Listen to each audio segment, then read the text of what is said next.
If we asked you how much money you had in your bank account, would you tell us? What? How rude. No. Definitely not. Ooh, I can. Depends if you mean my personal account or if you mean all my accounts. Oh my God, never enough. Can I tell you how much now? In my bank account. My bank account, I have 1,200, but then I also have an offset account. I'll keep that to myself. What money tips do you wish your parents had told you? What do I wish that you taught me?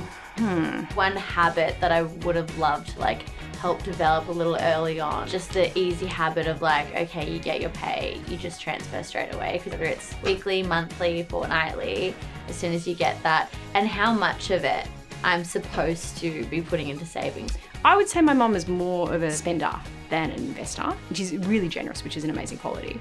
But I think that we didn't necessarily get brought up in a household where we kind of discussed investment or the values of things from that perspective. Start investing from a young age. I wish they had told me to start investing sooner. And make sure you have your money sitting in some kind of a high interest account. If it's not sitting in stocks or investments, make sure that it is in the least beating inflation, because otherwise your money ends up going backwards.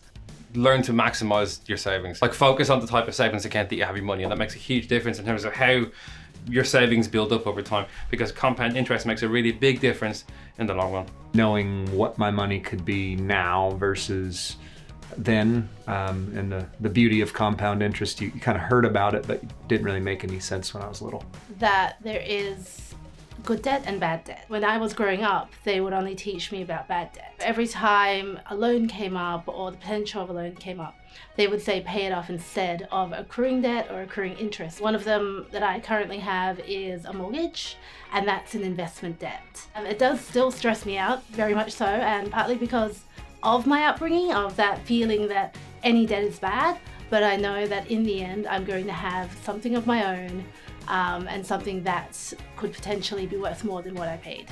I wish my parents told me to negotiate everything. Negotiate your salary, ask for more. If you think you deserve better, speak up and you will get what you deserve only kind of if you ask for it. We didn't necessarily learn growing up. It was probably around negotiation and comparison. Negotiating anything in life really is to make sure you get something that is better than you're getting now. How to do your taxes. It gets to the end of financial year and I'm like, I don't know. Another money tip was around health insurance. And I was just like on my parents' plan until I was 21, and then they were like, by the way, happy birthday, you're being cut off. And I was like, oh God. I feel really bad. I'm like ragging on my parents right now, but whatever. They don't know how to use YouTube. It's fine.